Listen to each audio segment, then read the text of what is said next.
So now we are somehow behind the schedule, but we still, before the break, we would like to listen to Professor Thierry Meynard, who is the professor of philosophy at Sun Yat-Sen University in Guangzhou, who will be sharing with us reflection about science, politics, and religion, debates about Verbiest's involvement at the Imperial Astronomical Bureau. Actually, his text is available to all of you as a copy.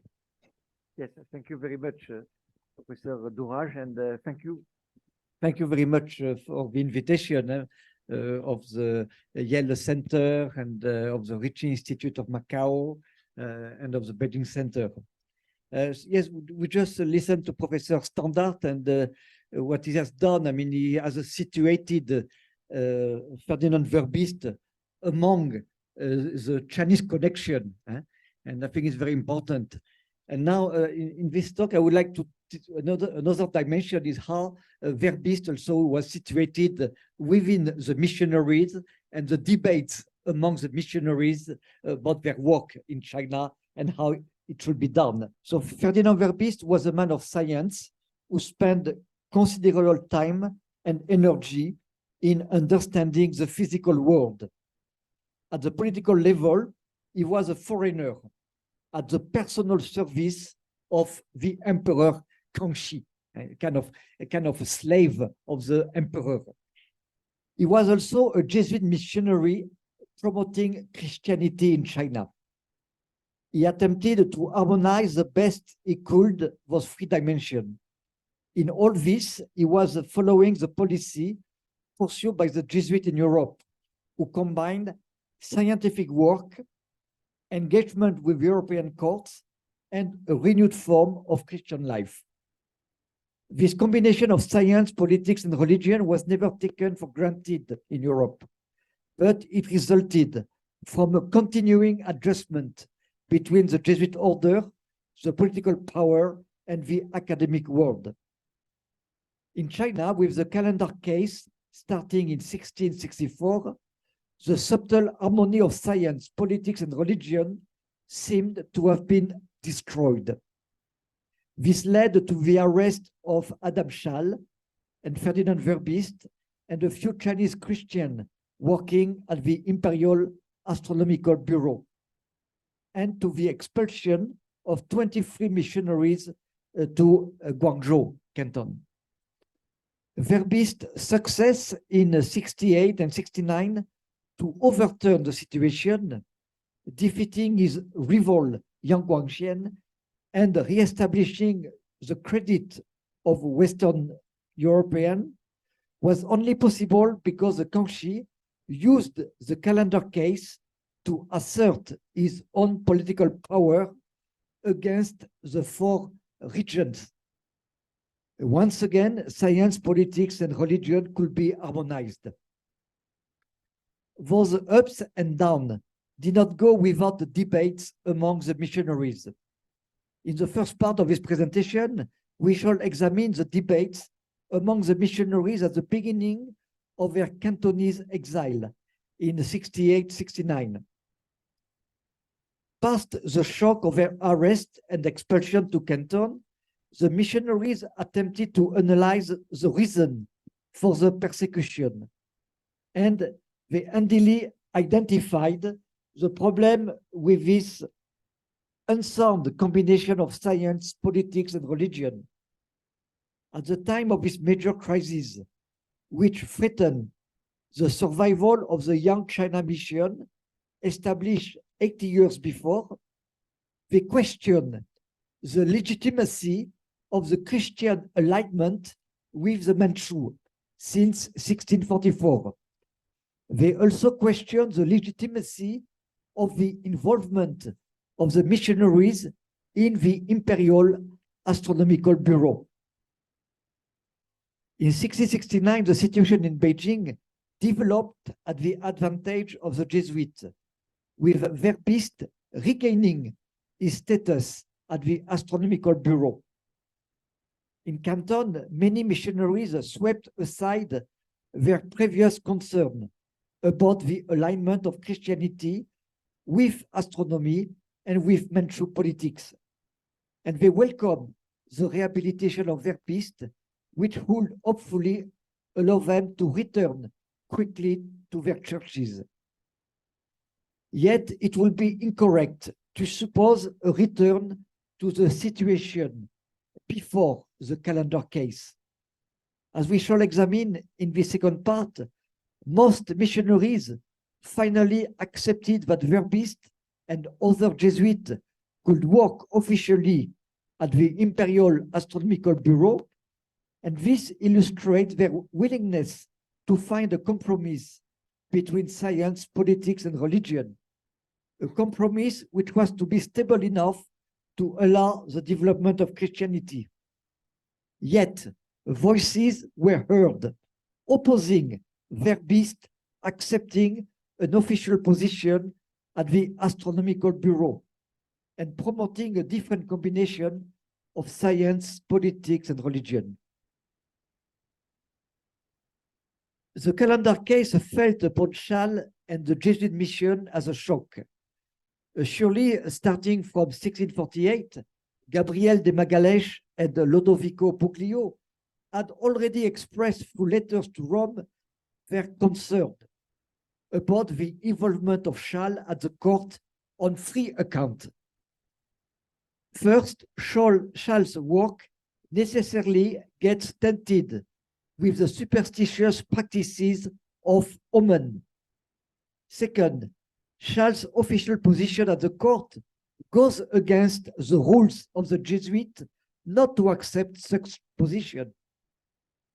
Third, Chasles' exercise of the office makes him lose the Christian virtue of humility. However, the superior general of the Jesuits in Rome and even the Pope Alexander VII put those concerns aside and confirmed the work of the Jesuits at the Astronomical Bureau. In their exile in Canton, the missionaries were searching for the root cause of the persecution, whose responsibility it was.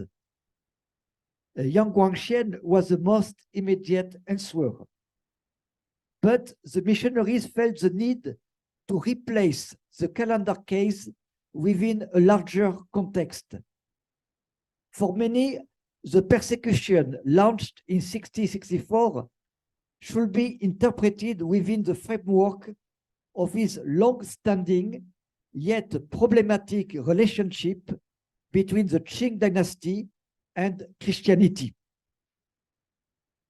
During the Canton exile, three Jesuits wrote extensive reports about the calendar case, and they reframe it with a long history of the Qing.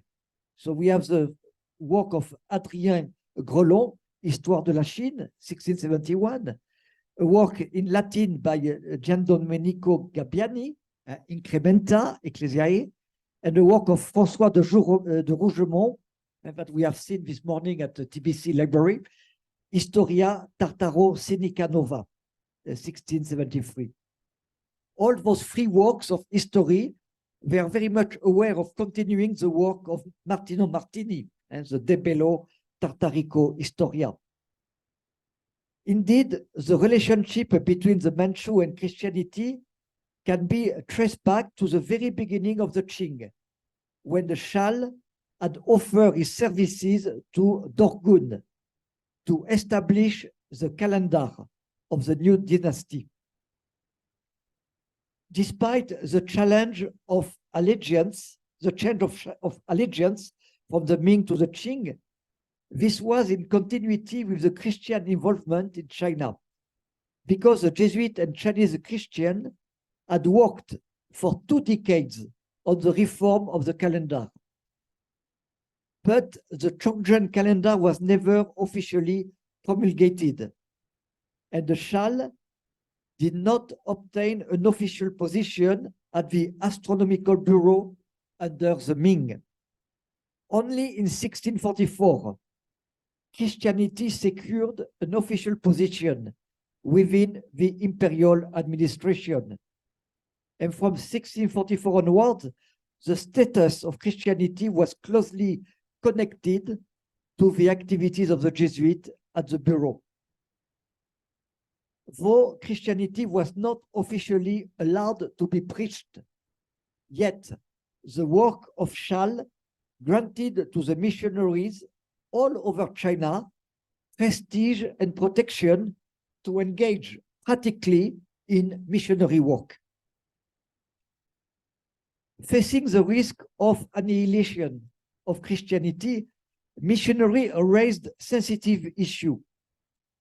Was Charles correct in collaborating so closely with the Qing dynasty, which had conquered China with great brutality some 20 years before, while other Jesuits had decided to keep distance, and others like Francesco Sambiasi or Mikhail Boym instead supported the Southern Ming.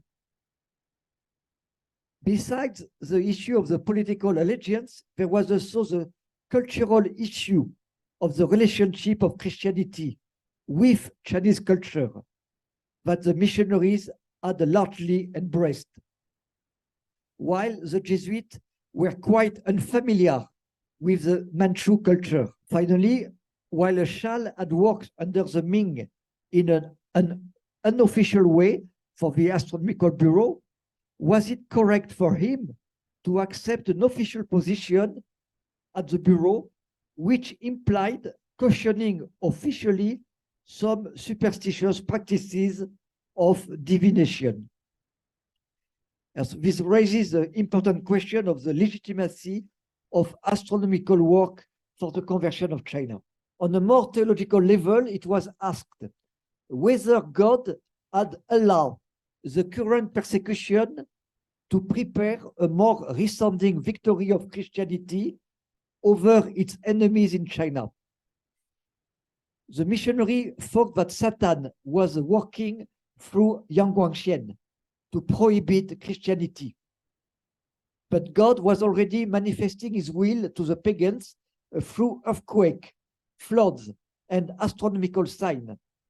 And the clearest manifestation was the earthquake of April 65 in Beijing, which was even recognized as an omen by the Manchu, deciding them to free Charles from jail. In 68, the missionaries in Canton were avidly reading the local gazette about the natural disaster which happened that year in North China, convincing them that God was sending a sign and preparing the final victory of faith over all its enemies. The dramatic events of the calendar case, followed by a series of natural disasters in the whole country, indicated a cosmic fight between God and evil, which would determine the history of China. The historical account of Grelon, Gabiani, and Rougemont all display the same theological interpretation. The persecuted church in China was about to be saved through divine intervention, as so many omens attested. Their report stressed the necessity of founding the church in China, not so much on astronomical science, neither on an overtly reliance on the Manchu, but on the highest testimony of faith. Since the 1590s, the Japanese church had their own martyr, and the China missionaries consider that the church in China needed also to establish itself through the blood of the martyr, according to an ancient view of the Holy Father of the Church. For the Canton Jesuit, who learned about Charles' death on August 66, Charles was not so much a model of evangelization through science, but of martyrdom. During the calendar case, the anti-Manchu feelings were revived among the missionaries. An illustration can be found in the writing of the Italian Jesuit Giovanni Francesco de Ferraris, when he discusses the question of the Chinese hat. As he explained in his treatise of 88, the Jesuit before 44 had allowed a Chinese Christian to wear a hat during a mass to show respect for the Eucharist, because wearing a hat is the usual way to show respect in Chinese culture. But in 1644, Adam Schell made a mistake of appreciation, according to Verbiest. He considered too hastily that the Manchu had abolished the Chinese custom of the hat and requested the faithful in Beijing and northern China not to wear the hat during Mass anymore. So when the Jesuits discussed the issue of the hat during the Canton Conference in December 67 and January 68, Schall had been dead already for more than a year. As mentioned above, the Jesuits portrayed Schall as a martyr of faith. But the Schall error of appreciation on the Chinese hat can be understood as a way of criticizing his closeness to the Manchu. In other words, Verbiest suggests that the responsibility of the persecution falls upon Schall, who had exposed all the mission to the political attack of Yang Guangxian. Besides the tactical mistake of Schall, Verbiest expresses a fundamental cultural incompatibility between the Manchu and Christianity. He qualifies the Tartar as a barbarian, vulgar, arrogant, and insolent people. And this again seems a complete rejection of the Manchu-Christian alliance established by Dorgon and Schall in 44. Verbiest suggests that Schall was unwise in collaborating so closely with the Manchu court, which lacked the sophistication of the Ming and was unable to appreciate Christianity. Verbiest completed his report on the Chinese hat on October 68, but probably his anti-Manchu feelings were swayed away when, in the middle of the year 69, he learned with the other missionaries in Canton about Verbiest's victory over Yang Guangxian. Indeed, from December 68 to March 69, Verbiest was able to show the superiority of Western astronomy. Based on the letters received from Verbiest, Magalhaes, and Buglio, the Jesuits in Canton were enthusiastically reporting the felicitous news in their own reports to Europe. Grelon has one chapter, European Astronomy Re-established in China with Honor, narrating the victory of Verbiest over Yang Guangxian on the solar computation. And another chapter, Extreme Favor and Sign of Benevolence from the Emperor toward the Father, with Kanchi receiving the Beijing missionaries on April 69. Gabbiani also narrates how Verbiest won over his enemies on solar computation during the time of Christmas. Christianity was vindicated from the accusation of being a seditious teaching, and there was hope that the Christian faith will be allowed to be practiced again in China. At this stage, from the point of view of some missionaries, a tacit authorization to resume missionary work in their churches without any involvement in the Astronomical Bureau could be good enough. But when Verbiest was offered a position at the Astronomical Bureau, the missionaries were divided, as we learned from Domingo Navarrete. According to this Dominican missionary, when Verbiest expressed to the emperor his wish not to accept the position, he would have argued that Schall had also wished not to hold the position, but after being forced by Shunzhe to accept, Charles always felt sad and displeased. The reluctance of Charles to accept the official appointment at the Astronomical Bureau matches with what the Spanish Franciscan Caballero write. However, according to Navarrete, when the Portuguese Jesuit Antonio de Gouveia and the French Jesuit Jacques Lefort heard about the recent discussion between Verbiest and Canchi, they burst out. Verbiest is telling lies, and they should cut his head for this. Does he not know that the one who tells lies to the emperor merits this punishment? We do not know if Navarrete is trustworthy about the strong wordings of Gouveia and Lefort, expressing their opposition to Verbiest resuming work at the Astronomical Bureau, especially since Lefort had previously written in 1964 a justification for Charles' work at the Bureau. Even if Gouveia and Lefort were opposed at some point to Verbiest accepting a position at the Bureau, however, by the end of 1968 at least, they accepted this move as the only option, allowing the missionaries to return to their parishes, as their letters indicate. In October 1968, Lefort writes to the Superior General of the Jesuits in Rome, and he discusses the status of astronomy in the Chinese mission, expressing the need for sending more Jesuit mathematicians to the court to support the work of Verbiest. Lefort also mentioned that the present vice provincial, Feliciano Pacheco, and his consultor support the project.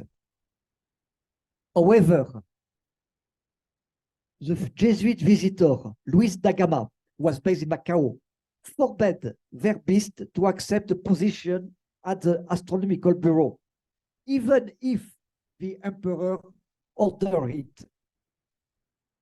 In contrast, Lefort attempted to override the decision of his superior da Gama in Macau, and he encouraged the superior general to send more men like Verbiest to Beijing.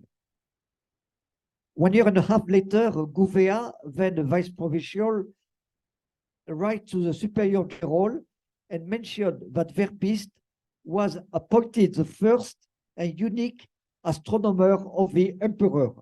And so perhaps here we see kind of discrepancy with the Chinese references that mentioned Nicolas Standard. And it is hoped that Verbiest can obtain from the emperor the freedom to preach Christianity in China. Gouveia requests the superior general to send good astronomers to the court because Verbiest is now allowed in Beijing. And the remedy for the mission during this time of persecution goes through the involvement of the Jesuit in the astronomy. The consult of the vice province fully supports Verbiest as a superior of the Beijing Jesuit, and Gouveia complains that da Gama is opposed to have Verbiest as a superior. As we can see, the Jesuits in Canton accepted the fact that the present and future of Christianity in China implied their official involvement with the Bureau. But the Jesuit visitor in Macau and the Dominican Navarrete remained strongly opposed to it. Now, my conclusion, the Manchu Christian Alliance, established by Dorgun and Charles in 1944, was reset by Canchi and Verbiest in 1969. The rehabilitation of Western astronomy opened for the Catholic Church a long period of 55 years of imperial protection until the prohibition of Christianity by Yongzheng in 1725. We may assume that in 1671, all went back to the pre-64 situation. But in fact, the 7 years of prohibition changed the relationship in a fundamental way, with lasting consequences on the relationship of Christianity to the Qing court. The Jesuits who supported the role of Verbiest and other Jesuits in the bureau were not naive. In a letter of March 71, Rougemont writes that the social standing of the Jesuit missionaries depends on their work in the bureau, which is very unstable, as the persecution against shall show. Despite the recent political change, as long as Christianity relied on foreign missionaries, the situation will remain very fragile. And for Rougemont, the only way for Christianity to get roots in China in the long term was the development of a Chinese clergy. The crisis of the calendar case had shown the possibility of a new relationship with science and politics, where the fate of Christianity will not depend exclusively on the work at the Bureau, but on a new equilibrium between a learned and scientific apostolate among the literati and the popular mission led by a Chinese clergy. However, with the renewed possibility of introducing foreign priests after 71, there was no real push to train a local clergy, and when Yongzheng prohibited Christianity, the church clearly lacked the local clergy to sustain itself. Thank you. Dear Professor Thierry, thank you very much for this interesting depiction of the relationship between politics, science, and religion in the life of Verbiest and his contribution to this.